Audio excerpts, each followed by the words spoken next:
4:30 de la tarde, y para mañana se esperan básicamente las mismas temperaturas, una mínima de 12 y una máxima de 29. 6:08. Un viaje infinito por los temas de actualidad. Lo que faltaba en Infinita. Junto a Juan Manuel Astorga, Andrea Aristigui y Paola Berlín. Bueno, hay hartos temas que queremos conversar esta tarde con la entrevista que habíamos anticipado. Está con nosotros la ministra secretaria general de Gobierno, la ministra vocera Camila Vallejo. Ministra, ¿cómo le va? Buenas tardes. Hola, buenas. Buenas tardes, ministra. Bien, y usted, muy buenas tardes. ¿Me escuchan bien? Ministra, hay harto tema, hay reformas y debates en el Congreso y discusiones, por cierto, políticas importantes. Déjeme partir, sin embargo, preguntándole por lo que ha marcado parte de la pauta del día. A propósito de la petición que formuló ayer el alcalde de Maipú, la ministra del Interior, Tomás Bodanovich, de alguna manera planteando la necesidad de tener ayuda o presencia militar en su comuna, visto los niveles de criminalidad. Hoy día la alcaldesa de Providencia, Evelyn Matei, decía que tener a los militares en la calle en el contexto actual, es decir, sin tener aprobado, por ejemplo, el reglamento de uso de la fuerza, sería irresponsable, inviable e inconsciente. ¿Para usted es inviable, es irresponsable, sería inconsciente en este contexto militares en la calle? A ver, Juan Manuel, primero, ojalá tengamos el tiempo suficiente para hablar de esto porque nos interesa ordenar un poquito más el debate como se ha dado. Hay cosas que parecen contradictorias o que parecen en la opinión pública diferencias y no lo son. Uh-huh. Porque mira, primero yo quiero insistir en algo que es fundamental, porque la seguridad pública es nuestra prioridad y ha sido una prioridad por más de 1 año y medio al menos que estamos como gobierno, y lo que hemos hecho entonces es disponer un conjunto importante de medidas para reforzar la seguridad pública. Porque una realidad que tenemos hoy día en Chile es que el Estado chileno no evolucionó con la misma rapidez que lo hizo el crimen organizado. Y por eso esta especie como de caja de herramientas que hemos dispuesto para enfrentar el delito, lo que busca es fortalecer el Estado en sus capacidades a tal nivel de frenar el alza de homicidios, delitos violentos y hacer retroceder el crimen, ¿no?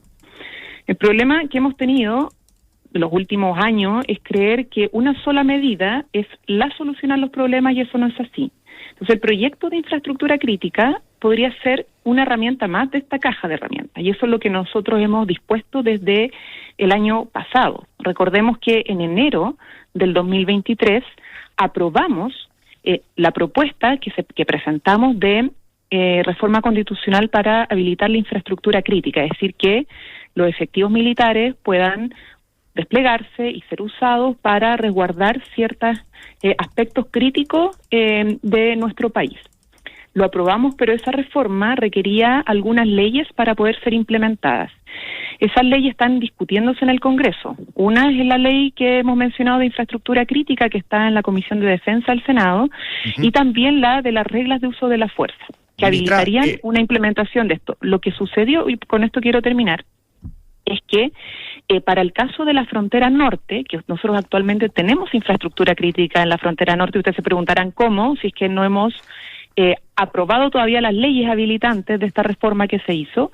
Bueno, es porque transitoriamente al presidente de la República el Congreso le habilitó de que mediante un decreto fuerza de ley pudiera usarlo por la urgencia que tenía, claro, anticiparse a estas leyes y poder desplegar a los militares en la frontera norte, y lo hicimos con reglas de uso de la fuerza también, que se definieron en el decreto.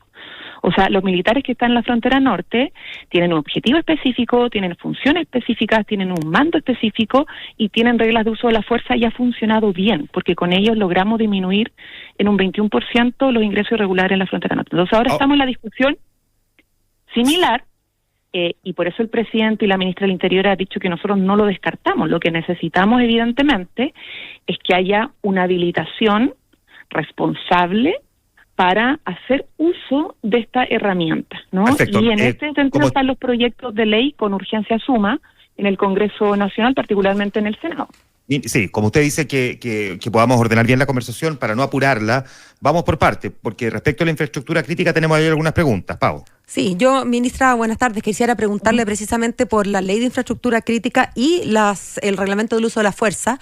Si es que tienen suma urgencia, entiendo que eso debería entonces discutirse en 6 días y pasar a la siguiente Cámara. ¿Podríamos tener dentro de 2 semanas aprobadas esas leyes como una manera de habilitar el uso de esta herramienta? No, tienen un plazo mayor porque es la discusión inmediata, pero tiene urgencia y además lo que se ha hecho después de esta instancia consultiva que se dio en el COSENA, por ejemplo, donde la Fuerza Armada y el Ejército dijeron que no estaban capacitados y preparados para las tareas de orden público, de seguridad. También se ha estado conversando con los asesores y parlamentarios de las comisiones respectivas para ver cómo avanzar de la mejor manera, entendiendo la urgencia que le pusimos. Y entendemos y hemos recogido lo complejo que es el debate, y por eso lo que hemos señalado es que esto avance, que pueda avanzar con responsabilidad, que ojalá no se encapsule en un debate como político, electoral o ideológico, sino que es un tema muy práctico, porque al final aquí tenemos un problema que es práctico. ¿Qué funciones específicas van a tener? O sea, ¿para qué van a estar en ciertas zonas, territorios urbanos, su mando civil, por ejemplo, y las reglas de uso de la fuerza, que es clave, ¿no? Porque aquí siempre algunos dicen, no, es que hay que ponerle más facultades, otros dicen que hay que ser muy claro en cómo y para qué pueden usar la fuerza. De hecho, la misma Fuerzas Armadas, el Ejército, requieren tener claridad de eso, o sea, qué le vamos a permitir y qué no. Okay. Y ese es el debate que tenemos que dar. Entonces, esto es algo que el propio Ejecutivo ha propuesto y dispuesto, ha ingresado proyectos de ley, bueno, ingresó una reforma, luego ingresó los proyectos en tiempo y forma como mandataba esa reforma que aprobamos, y lo que tenemos hoy día es que desde agosto a la fecha están ahí en el Senado esperando poder avanzar con el mayor acuerdo posible. ¿Ministra? Para que estas herramientas en el fondo sean efectivas y no sean una razón para echar pie atrás después a lo mismo que hemos aprobado. O sea, que lo hagamos bien, que tenga resultados, como lo hicimos, por ejemplo, en la Araucanía o en la frontera norte. Ministra, pero justamente en la lógica de que esto ya está siendo utilizado en la frontera norte y en la Araucanía con relativo éxito, según sus propias palabras, y también en la lógica de lo que decía la vocera, ¿no? De que es importante que no nos tome la desesperación, decía, pero sí la urgencia. ¿No será momento, dado que esto está desde agosto del año pasado en discusión, que el gobierno, más que una suma urgencia, lo ponga a discusión inmediata como una señal a la ciudadanía de que se están efectivamente poniendo las pilas para ocupar cada una de las herramientas, como lo ha dicho usted y el presidente? Es que queremos un sano equilibrio, el sentido de urgencia, pero que también el resultado del debate nos permita contar con una herramienta eficaz y efectiva y no salga con problemas. O sea, si producto una discusión inmediata, algunos parlamentarios rechazan aspectos, otros aprueban otras cosas que no sirven o son perjudiciales, vamos a tener que estar corrigiendo la ley. Entonces no queremos eso, queremos que salga bien para justamente cumplir con el objetivo central, es que de usarse esta herramienta tenga los resultados que esperamos, ¿no? Que ojalá además permite liberar incluso a policías, a carabineros de Chile, de funciones que hoy día pueden hacer otros y que les permitiría a ellos, por ejemplo, reforzar aquellos lugares donde está el crimen organizado, donde ellos tienen mayor preparación y que pueden entrar efectivamente a no solo generar más sensación de seguridad a la población, sino que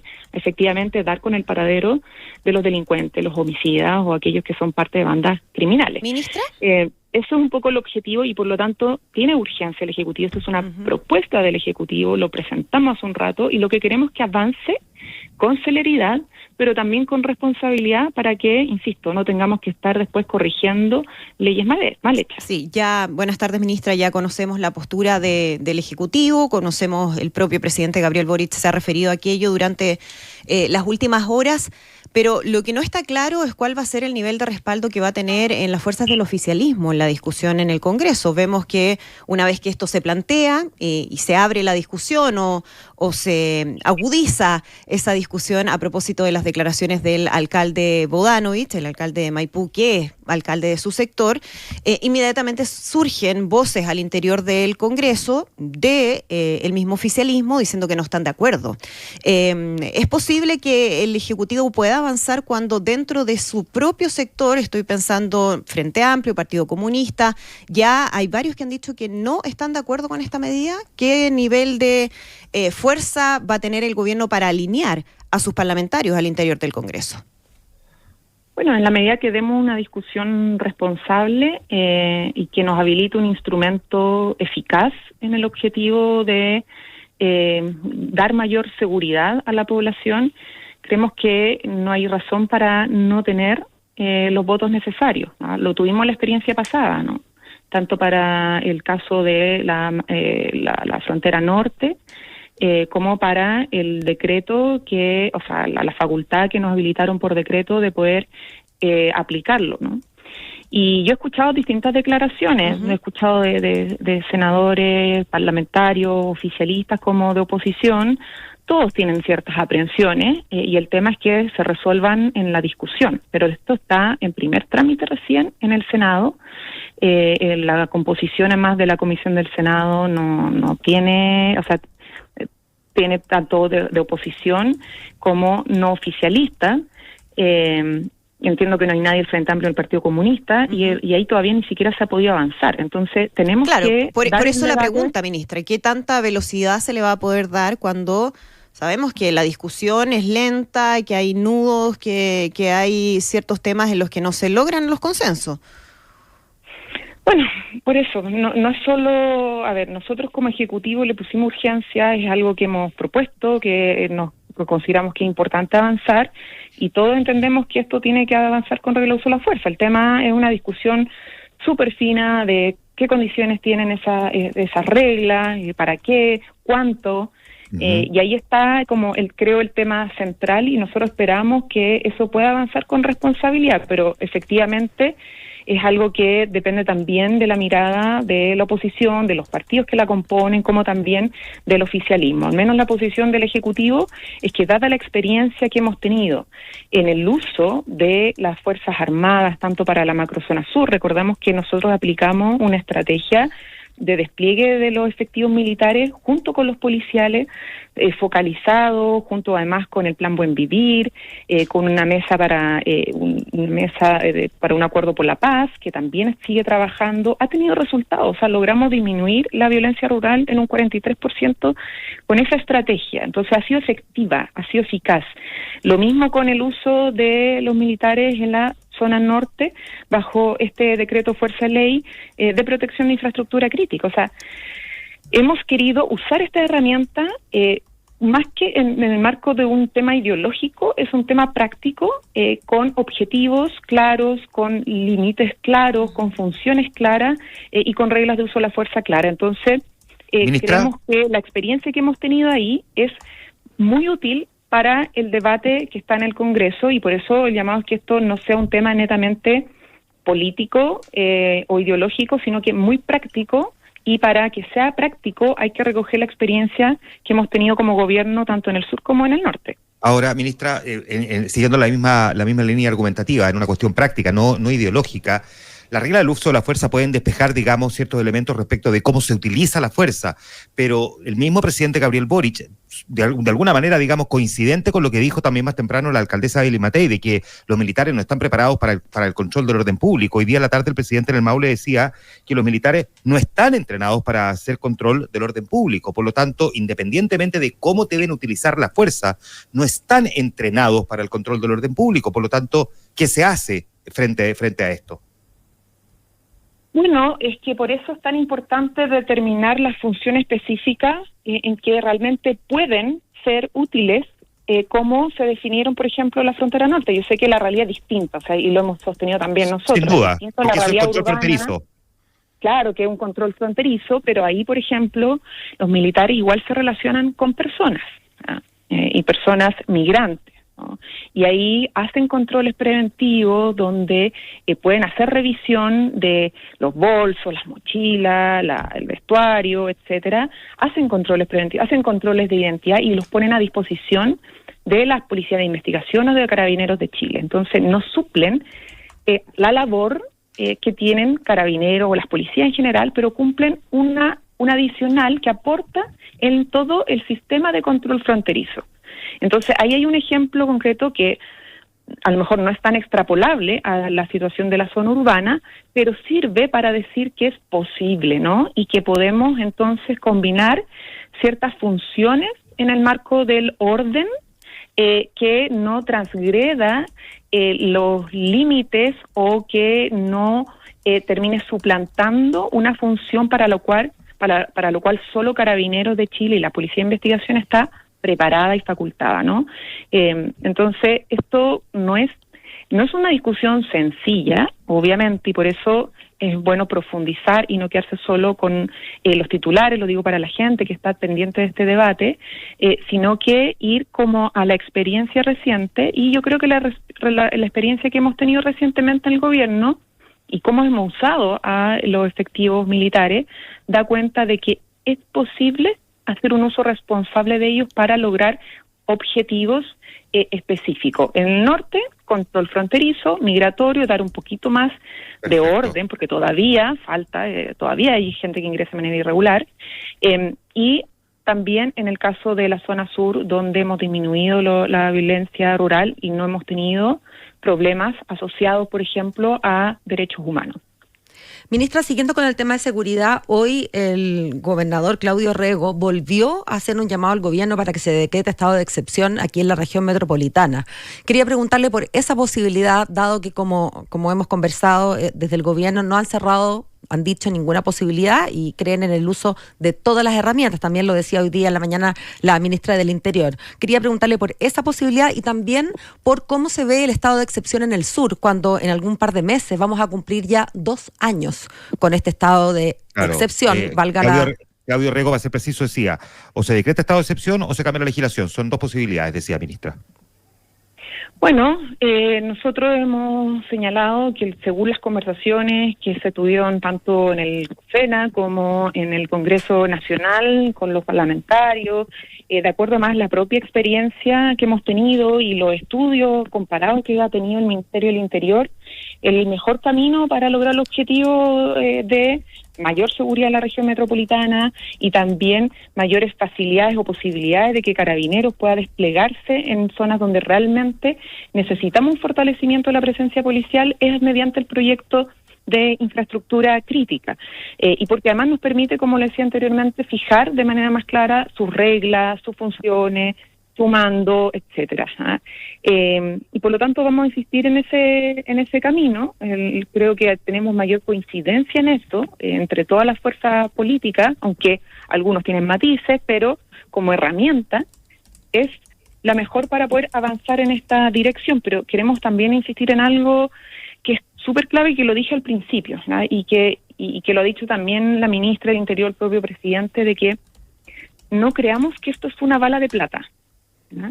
Estamos como hay un tono en la opinión pública o en el debate que hace creer o pensar que esto va a ser la solución a los problemas de seguridad, y la verdad es que va a ser una herramienta más dentro de la caja de herramientas que hemos dispuesto. Recordemos que el problema que tiene nuestro Estado es que no evolucionó al mismo ritmo que evolucionó el crimen organizado y el narcotráfico. Entonces ha habido que disponer de un conjunto de herramientas. Ninguna por sí sola va a lograr el objetivo deseado.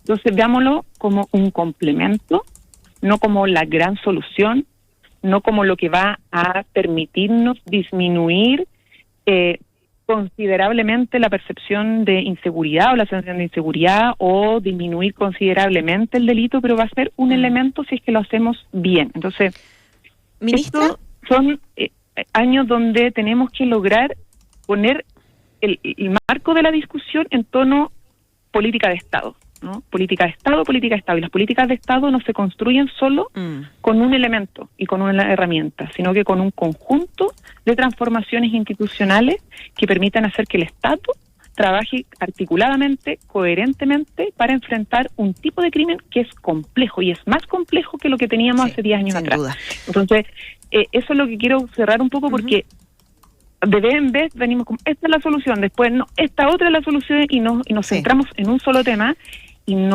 así no va a avanzar el debate público democrático si encapsulamos nuestra discusión en un solo elemento y no miramos la completitud de las herramientas que hemos estado. Tenemos, por ejemplo, la Fiscalía Supraterritorial, tenemos la Política Nacional contra el Crimen Organizado, el rol del Servicio de Impuesto Interno, de aduana, y proyecto de ley de inteligencia económica que va a ser clave para perseguir qué es lo que está detrás del negocio de las armas o del tráfico. Es un tema, ministra, es un tema sin duda muy profundo, podríamos estar mucho tiempo hablando de ello, pero déjeme preguntarle también de otro tema que sabemos es prioridad para el gobierno, la otra discusión u otra de las discusiones que están pendientes y que tiene que ver con la reforma al sistema de pensiones. Un tema que sabemos es prioritario desde hace años, que se requiere con urgencia una modificación al sistema de pensiones y lamentablemente no se ha podido avanzar por falta de acuerdo, de una mirada de cuál debiera ser el mejor camino. La ministra Jara decía que pese a las tensiones hay voluntad en la oposición, pero por otro lado uno ve que las posturas están bien claras y que la oposición dice no vamos a ceder en el 6% para capitalización individual con esta cotización adicional, y ustedes tienen la fórmula ahora del 3 y 3, explicándolo así en términos muy generales. ¿Cómo creer que esto va a poder avanzar si llevamos ya 2 años donde la verdad es que pues avanza bien poco? Sí, ha sido una discusión muy compleja, muy difícil, no lo negamos, no creemos que esto sea de fácil resolución, porque no lo fue durante 10 años, hubo 2 intentos de reforma y no se lograron aprobar por distintas razones. Y hoy día, efectivamente, lo que tenemos puesto como debate o en el centro es si desde el conjunto de la oposición va a haber una voluntad de salir del atrincheramiento. Ahora, la ministra Jara, ustedes saben cómo lleva esta discusión, es la protagonista de este debate desde el Ejecutivo y la que lidera esta conversación junto con el ministro Marcel, lleva el pulso más fino de las voluntades a lo mejor más particulares de algún otro parlamentario, ¿no?, de la oposición, y yo creo que eso es una buena noticia. Ahora, una cosa es lo que se dice por la prensa, hemos visto mucha crítica, mucha intransigencia de que no hay ninguna posibilidad de que haya un solo peso a un sistema de seguridad social por parte, por ejemplo, del presidente de la UDI, pero también es cierto que hemos seguido a través de la ministra Jara conversando y han habido voces que han estado abiertos a poner en el centro a las personas y decir, nadie va a sacar su propuesta ideal. Nadie va a lograr, ya nosotros desde el Ejecutivo salimos de nuestra trinchera hace rato. ¿Y están dispuestos a ceder aún más de lo que ya han modificado la propuesta inicial, ideal, que dice usted? ¿A dónde más? Porque si nos dicen no va a haber nada de seguridad social, eso implica que no podamos aumentar ahora las pensiones, porque ni siquiera por PGU la estamos pudiendo aumentar si es que no aprueban el pacto fiscal. O sea, nos rechazaron el pacto fiscal el año pasado, la reforma tributaria, y después dijeron que las pensiones teníamos que aumentarlas con cargo a los impuestos generales, pero no habían rechazado la reforma tributaria. Entonces, ¿cómo aumentamos hoy día las pensiones si no es a través de un pacto fiscal que permita aumentar la PGU? Recordemos que nosotros ya logramos aumentar la cobertura a 70.000 personas mayores de 65 años, o sea, avanzamos en universalizar más la PGU, pero para subir su monto, esto hay que sacar 1.2% del Producto Interno Bruto, de alguna parte, para poder sostener eso. ¿De dónde lo sacamos? Crecimiento, y lo dicen que nosotros algunos. proponemos es que el crecimiento a 10 años nos va a dar recién 1 punto. Eso es lo que arrojó el comité de economistas expertos que pidieron para analizar cuánto por crecimiento económico nos va a permitir recaudar para financiar las pensiones ahora.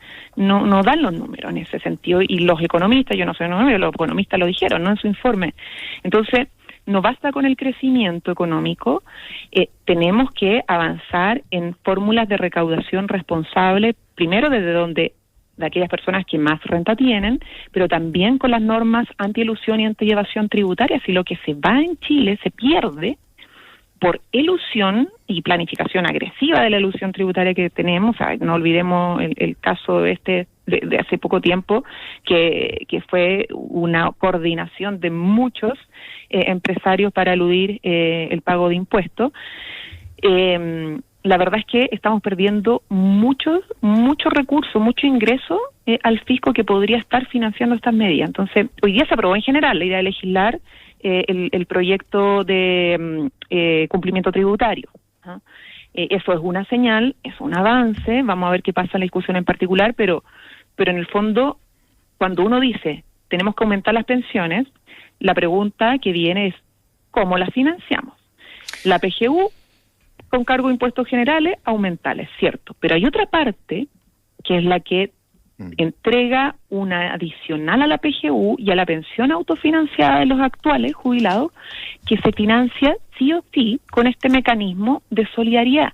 El mecanismo de solidaridad, que se financia actualmente en nuestra propuesta con el 3% y no el 6%, nos permite, por ejemplo, reconocer los años cotizados de los actuales jubilados, o sea, reconocer el esfuerzo, años de trabajo.